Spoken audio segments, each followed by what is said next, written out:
So, yeah.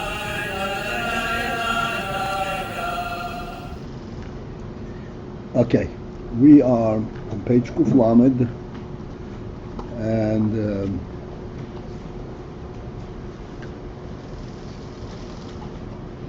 5 lines from the beginning of this Nun Gimel.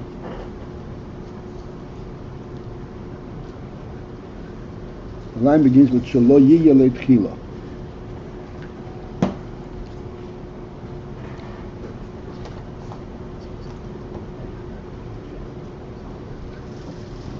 And we went into a completely different topic. What is the meaning of the words Ein Sof? The purpose of this, going into this topic, is to understand the Yom we discussed, the ratzon, how it pertains to the Milo. But the first thing is in order to understand that, we have to get some kind of a insight in the term Ein Sof. And for starters, we said Ein Sof is clear. It does not mean oir that comes from the Ein Sof. Oir of the Ein Sof. Why not? This would fit very well into the language. Because if this means oil that comes from the Ein Sof, then the Ein Sof refers to Atzmus Yisborech.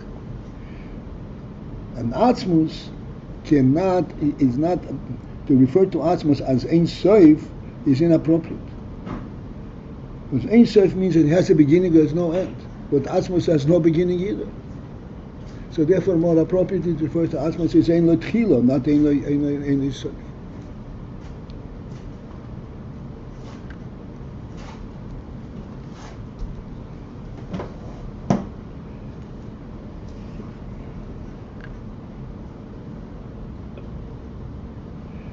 And this is where we're up to discussing this in.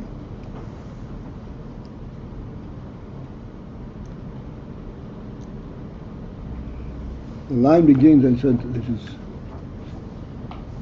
Shemitzvusei me'atzmusei. Atzmus is a mitzvusei and atzmusei. Ein l'tchila, it doesn't have a beginning. Memela ein l'tichla. And then it follows that if it has no beginning, therefore it has no tichla. Tichla means end purpose, as we discussed the other day. End purpose means what was the reason that this came into being? But this never came into being. It has no beginning. Therefore, it does not have the whole meaning of a tichla. That follows automatically.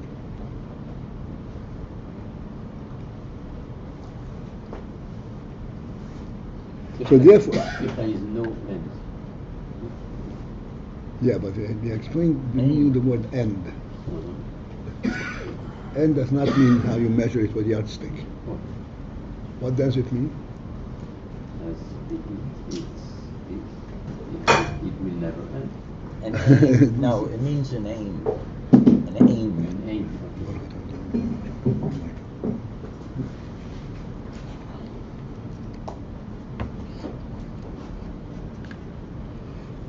Save means right. Like we say in English, for what end? That's called tichla. Tichla comes from the word tachlis. Everybody knows the word tachlis.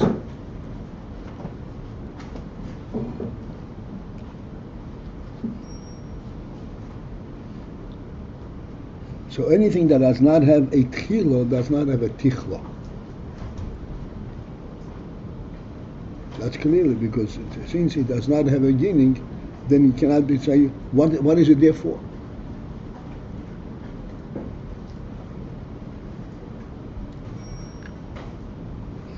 However, the Rebbe says it. Okay, so the line begins with the word shê'lo yitchila.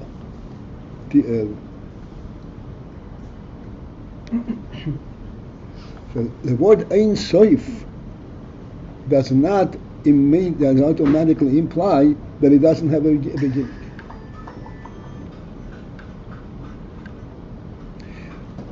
Although this needs explanation. Because when we look at it, so to speak, from our worldly perspective,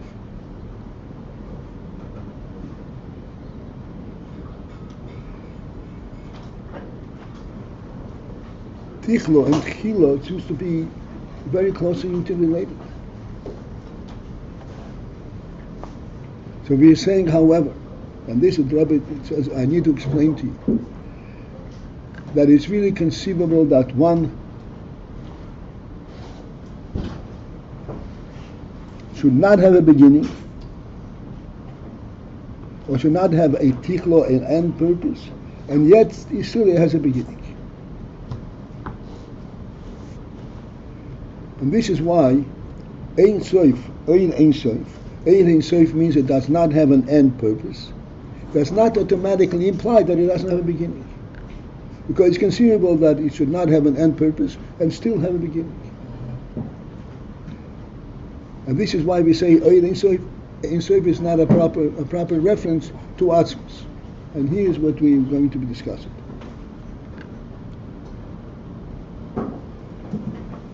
Okay, and it said the line begins shê'lo tchila. That Ein Sof, the word Ein Sof, does not automatically imply that it does not have a beginning. Although in our mentality, if it has no end, so how is it that it has a beginning and no end? So we're saying that it's not really conceivable. Why? The Yochel is. And here's what we need to explain. The Yochel is. Because it is really conceivable, the Hagan shê'lo tichlo, that although it does not have a tichlo means an end purpose, yet still, it would still have a beginning. If it has a beginning, then it has to have an end purpose in our logic. She says not necessarily. It's conceivable that it should have a beginning and not necessarily carry with it the end purpose for what of what made it come.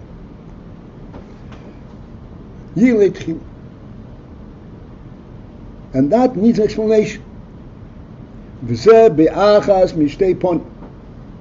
the Rebbe says, this concept, this possibility that we're saying,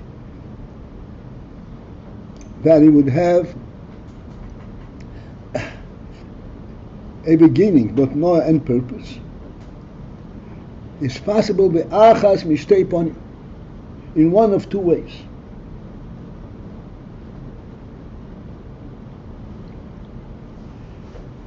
Again, this is a very problematic statement. It has a beginning but no end purpose. If it has a beginning, it follows automatically it has end purpose. So the Rebbe says no. It is conceivable that it has a beginning and no end purpose. That we can picture, so to speak, we can project the possibility bi'achas mishtei ponim in one of two ways. Okay, here's where we have to put on our thinking caps.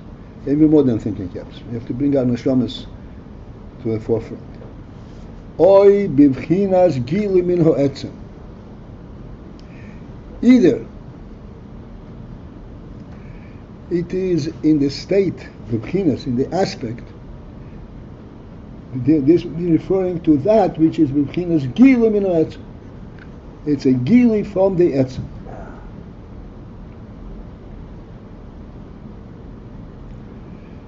Two more words. Shê'lo k'mo ha'etzem. Gilu min ha'etzem is by definition like the etzem.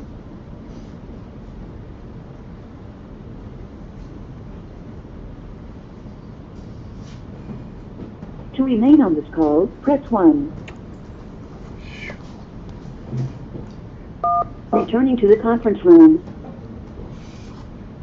Again, this again challenges us to conceptualize the concept of an etzem.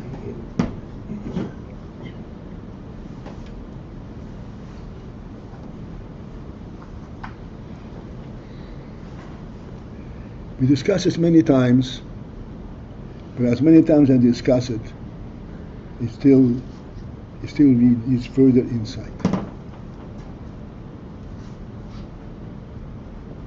Gili min ha'etzem a revelation that comes from the Etzem. Again, we have to first focus on the word Etzem.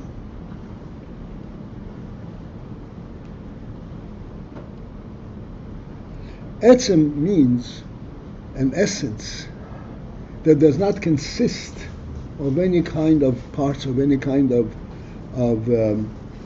qualities that can be identified. Etzem means something that is internally, completely true to itself, and is not substantiated by the content that it has. This is the term Etzem. Like I mentioned many times, in our world, the concept of Etzem is totally out of whack. Because in our world, if you conceive of something, there has to be a reason why you think of it. It's not an Etzem. There's a cause for it. You're trying to accomplish something. Etzem means something that is true in and of itself. It does not need solicitation, does not need justification for its being.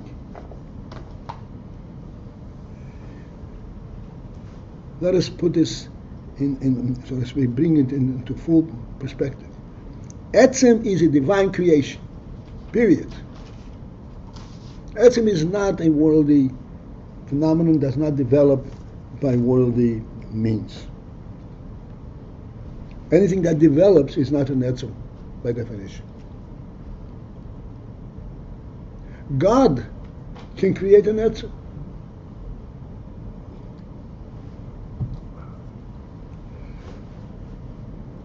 Let us get into this. I don't mind how much time we spend on this. You know, step by step. To begin with, there is a very simple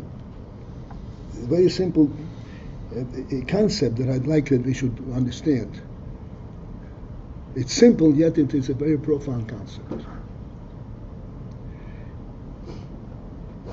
Take our table. It's a simple thing. He made a table. The truth is, nobody makes a table.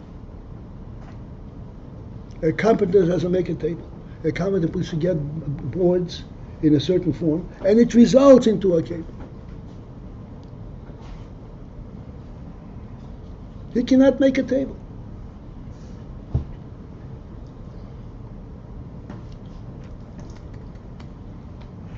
And this is why anything that a carpenter makes, no matter how perfect it is, it's still vulnerable to disengagement. There is not an inherent truth in these two boards holding together that this is a table.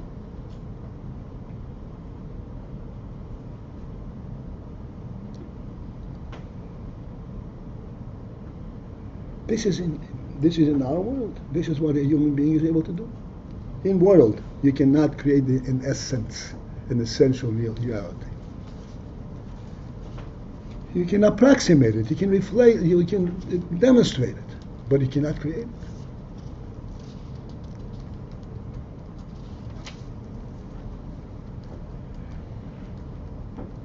This is the phenomenal difference. That's why I'm using this in my example, because on the godly level, that's in fact we can readily see. God creates all the creatures, but God created a human being.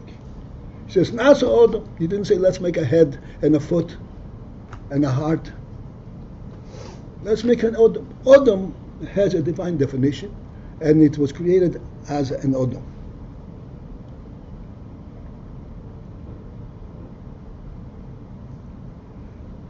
Thus, if we should compare in our meager concept, a human being, which is a divine creation, and anything that a human being builds. This divine creation of a human being has self-sustenance. This human being lives and if Chas v'Shalom there is a damage in his foot, it's going to heal. Because there's a human being alive in there. A table, if it's damaged, will not heal. Because you can see this part doesn't have a reality of being a table. He has boards. And boards do not demand that they should be whole. There is no rule that a board has to be without damage. A table has to be without damage.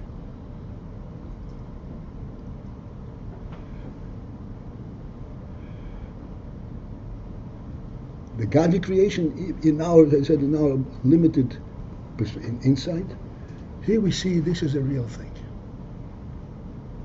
Not only is a human being healed if Chas v'Shalom there's a damage, but he rejuvenates daily.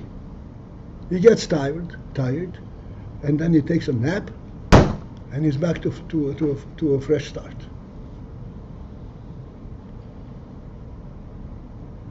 Because there's a reality to this being. We think, I always mention, oh, I take a rest, that's my rejuvenation. This is a godly phenomenon, spirit, that allows this rejuvenation to be.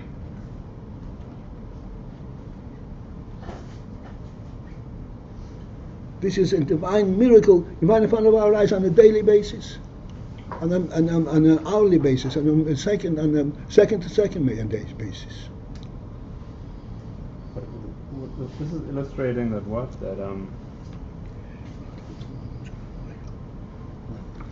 that can reside in world that cannot be created.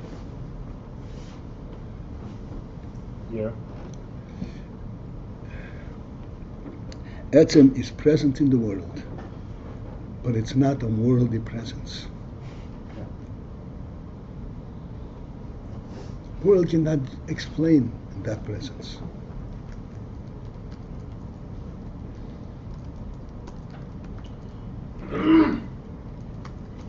Because that presence does not come into being by worldly rule. By worldly rule, an entity that has two legs has to be put together in two separate steps. One leg and another leg. Like I said, a carpenter does not put together a table. Right. And seemingly even the world has some impact on that etzem, otherwise we'd live forever. I mean, ultimately I guess we will. Time needs to be in a guf, but as of now, like it seems the world has some impact on the etzem. So it lets him.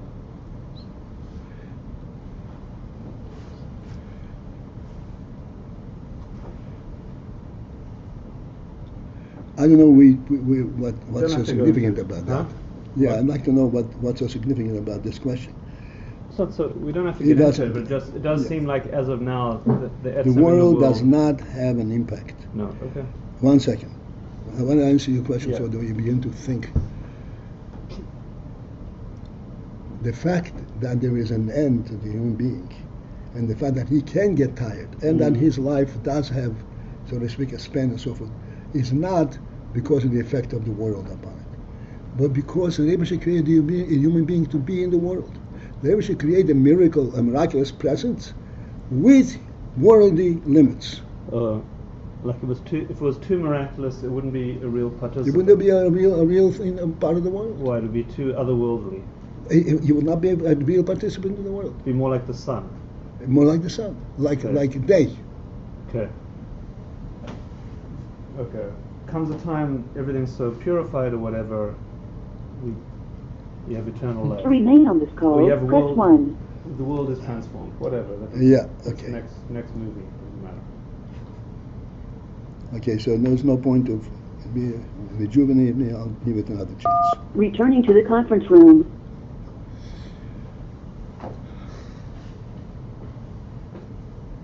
So we understand this principle.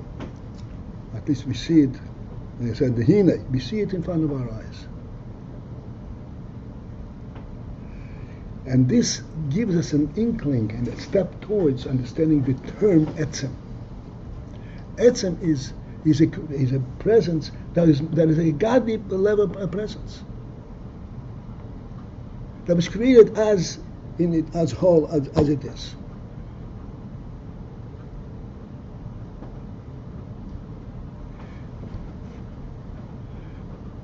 This is the first step.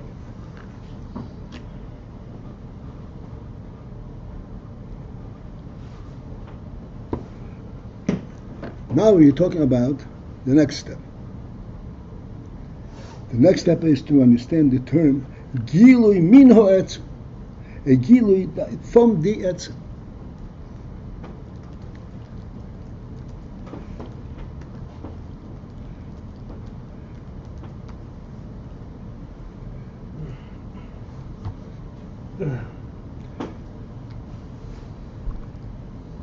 Now coming back to our etzem, to our human being, which is a divine creature, a human being.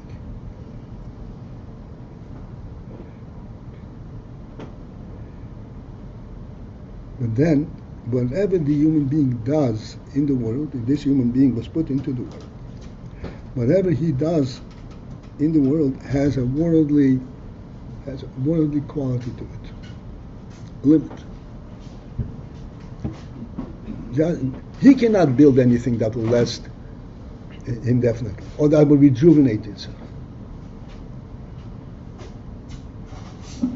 The reason he cannot build something that will rejuvenate itself, let's think together, is that when he builds, he doesn't build something representing his etzem. He uses his skill to engage things in the world. It doesn't come from his reality.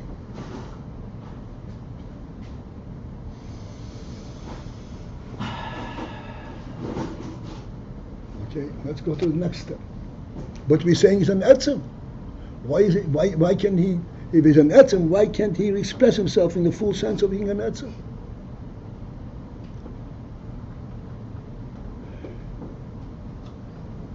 Here is a point that we made many, many times.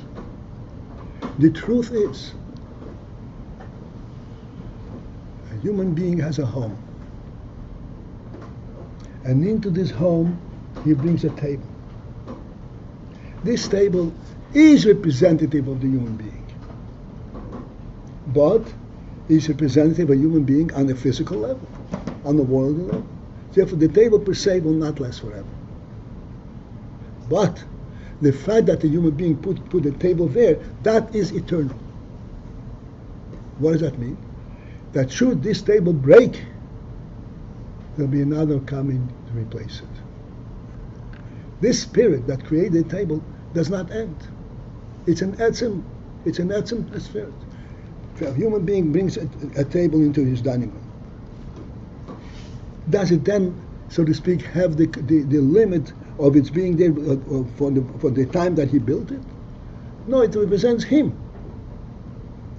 So if this particular table that was put together of boards and nails disintegrates, another one will come into it, because the spirit that created it is a real spirit. It's a spirit coming from an etzem.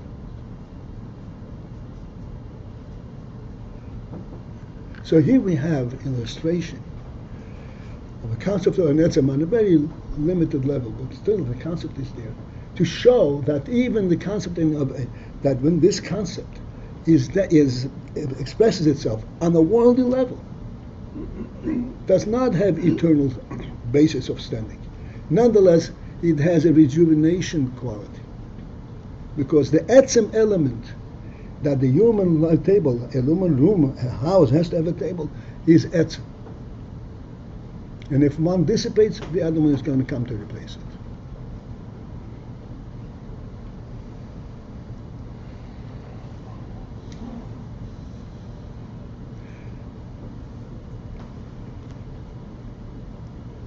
Why is that? Even though this is only a gili, this is only expression of the etzem. And here is a challenging term in the Rebbe. The line says what miyach mishtei ponim. This is, it seems to be like 7 lines from the beginning. Mishtei ponim.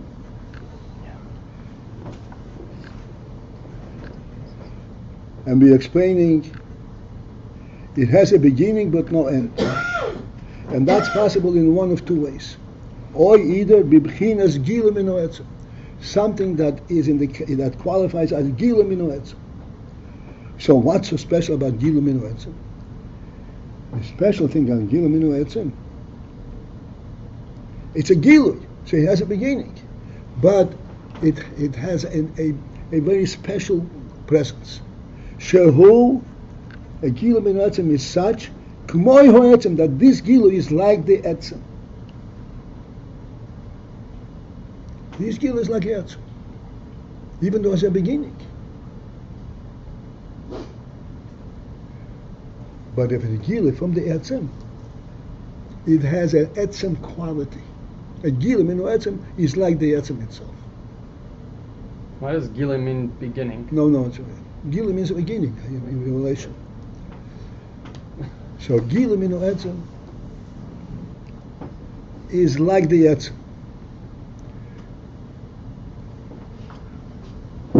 Let's first translate the words gilui mino etzem. A carpenter builds a table, and the carpenter is a human being. And in our terminology, a human being is an etzem. It's a godly creation. So does the table then reflect the human being? Because the table was built by a human being. So then, therefore, the table has to have an everlasting spirit. But we say, no, absolutely not. Why not?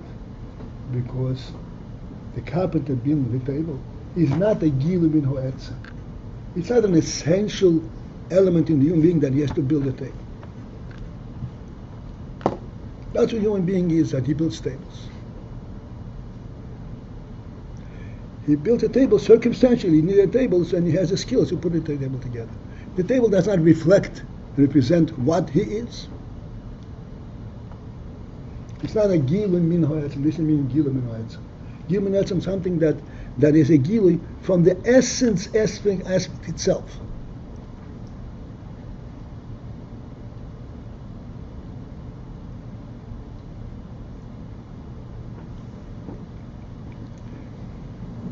Like we said before, when a person buys a table and puts it into his dining room, this is gilui min ha'etzem. Because why does he put a table in dining room? Because a human being has to have a table. It's not a circumstantial thing. A human being, a dwelling, has to have a table.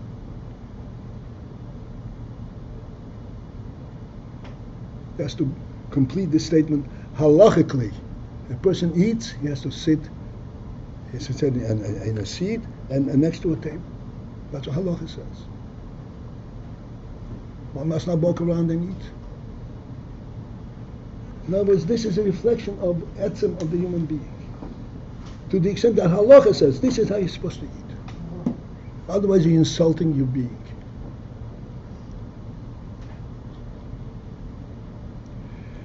So here we have a very simple translation of the meaning of gilui min ha'etzem. And then this gilui min ha'etzem is k'moi ha'etzem. Why is it k'moi ha'etzem? Because this table, if it breaks, what happens? It gets replaced. It has an etzem quality. It is not a piece of wood put together. It represents a human being. So even though it represents a human being in a physical realm, and therefore it can break, you can break the physicality of it, but not the spirit. That you cannot break. To remain on this call, press 1. I think that should be sufficient. The beginning. What if it existed already in the etzem before he brought it in his house or whatever it is?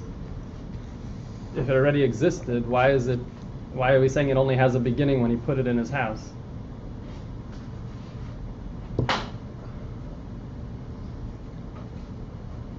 Not necessarily with what's in the town, when you conceptualize it. It didn't exist already before he could conceptualize it? That's part of the human being, the human reality, we're saying. No. Gilui min ha'etzem. This reflects what the etzem should, what it should be. But there's a point where if you didn't have a home, you would need a table. I understand where you're coming from. But nonetheless, there is a tchilo there. In other words, he exists prior to the definition of a table. In order to define a table, first there has to be a human being. So therefore, this is not without a beginning.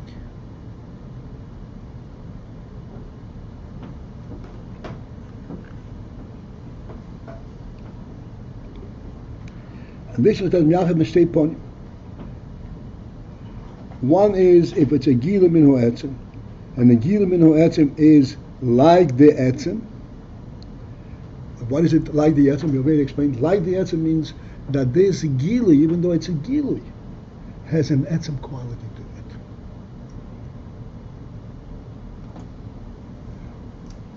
it. In all the expression that we have demonstrated, in the human spirit that comes along with all the principal things that he does.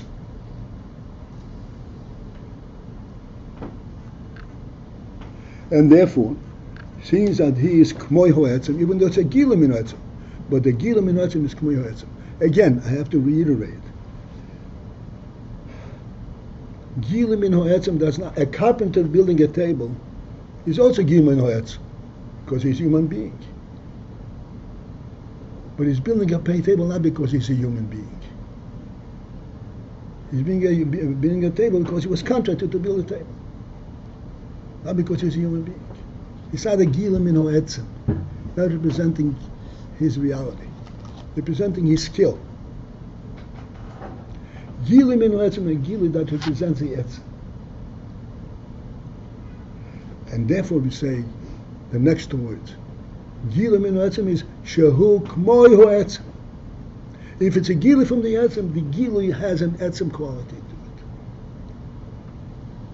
to it. It carries with it the spirit that brought it out.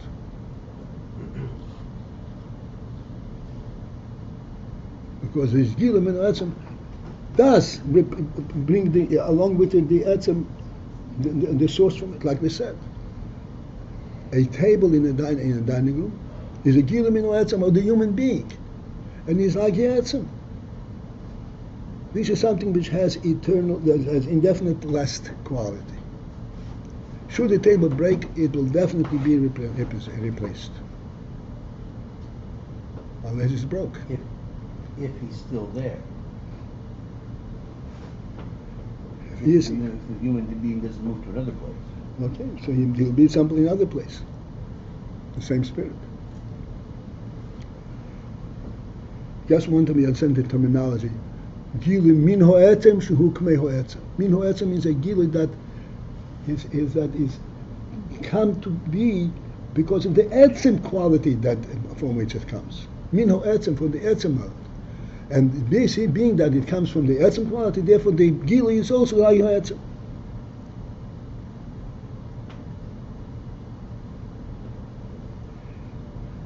And therefore,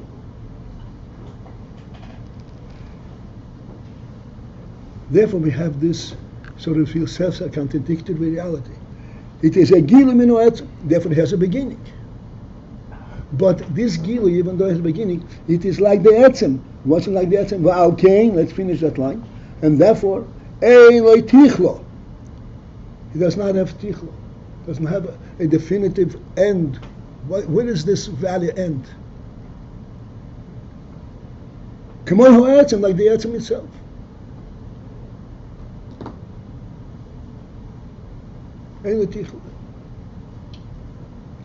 Even though it's a gila min ha'etzem, but as we said, a gila that comes from the etzem carries the spirit of the etzem with it. And therefore, since it is k'mei ha'etzem, therefore ein le tichlo. Here we have yesh le tchila, but ein le tichlo.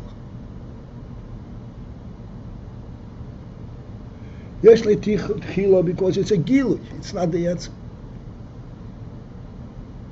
A gilui means it begins at a certain point. But this gilui carries with it the spirit and the power of the Etzem. Therefore, he does not have a tichlo.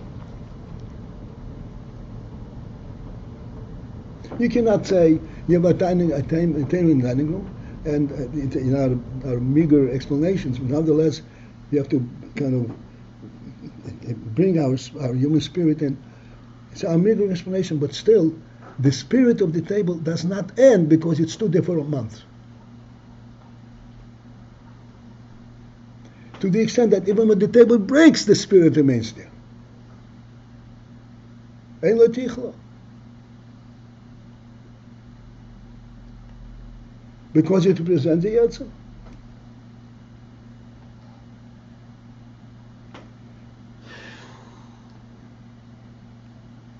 Rabbi. Yeah. Yeah, but if you can say that the table continues to exist even if it breaks, you can also say it began way before the table did not begin when the carpenter put it together. Of course not. It began with the human spirit. That's right. So No. the But human spirit is. Yeah, what's the human spirit? Yeah. Okay. Yes. When he functions like a human being. So it's With you, there's never end because you don't want to think. Of course, when he becomes a human being, so therefore that's a gili from the Yetzer. It's a gili from the Yetzer. First he's a human being, and then he's Megala what a human being is. Therefore, it has a beginning. Someone has to create a human being. So the human being is not necessarily an etzem. If he's being created by God. Okay. So you protest to God, he didn't make an etzem. So here we have that he doesn't have an end. He can't say that the significance of this entity dissipated. I'm going to say something very dramatic, may shake, but I just want to think.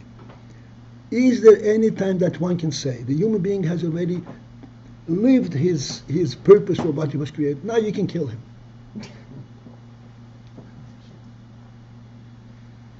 You already accomplished his tichlo.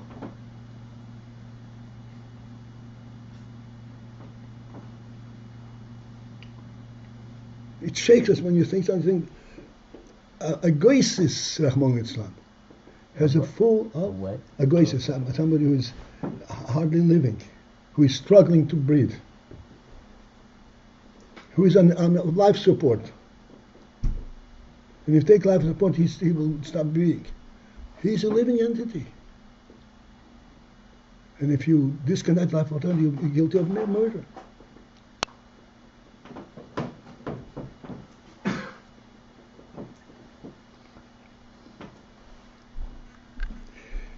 Etzem has no tichla. Can never be saying that. He exhausted his value. Definition of his presence. No such thing. Because it's an etzem. Even though we're speaking about the gila minu etzem, but the gila minu etzem, because it's a gila minu etzem, it's a gili, does not come from him, but it comes from him because of what he is, not because he's doing something like a carpenter being a table. Because of what he is, therefore it's representative of the etzem itself, and therefore it has no tichla.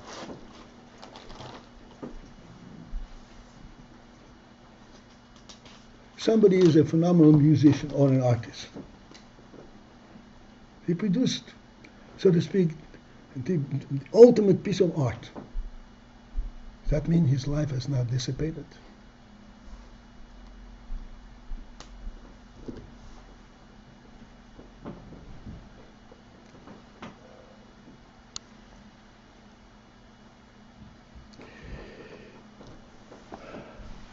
So he has a beginning but not tichla. This is what we say, there's a possibility there will be a beginning but not tichla. Why? And how can it be as a beginning, it should be an end? The answer is because the beginning represents the whole essence where it comes from. So even though the beginning carries with it the spirit of that which of the Etzem.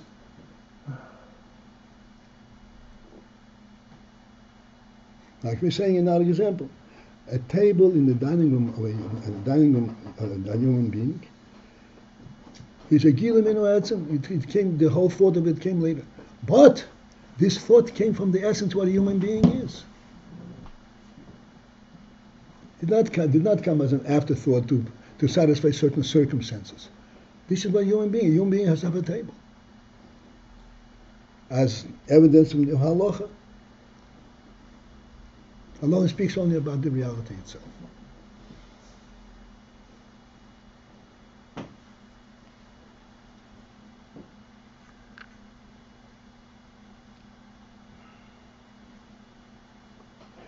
So let's look at the line. All this we discussed. Just want to go through the line inside. V'yesh lo tichlo. V'yesh lo tchilo, I'm saying. V'yesh lo tchilo. It has a beginning. This is the beginning of that line that we have. Shaharei. Why do we say that it has a beginning? Shaharei means behold. Hu ragilui levad min etzem. It's only a gili from the etzem. It's not the etzem as it is in itself. Therefore, it has a beginning. That means the etzem pre-existed this gili, and then he brought out this gili. So there was a beginning to this gili.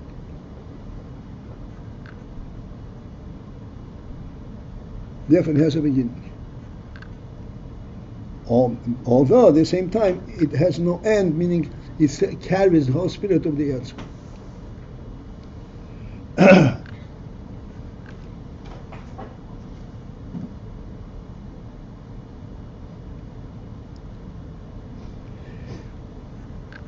What is our? It is it probably. They're going to start davening soon. I don't know. 9 o'clock. 9 o'clock. You know? All right. This is going into very, very difficult part, so I guess we'll prepare for davening.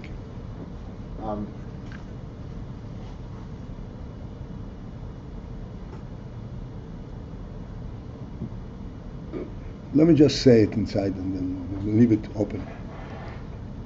Oi!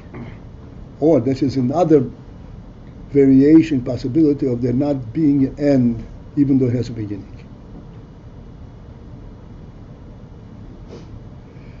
Or gam b'davar, even in something she'ein klal gil min ha'etzem, something which is not a gil min ha'etzem altogether. In other words, it does not represent the etzem.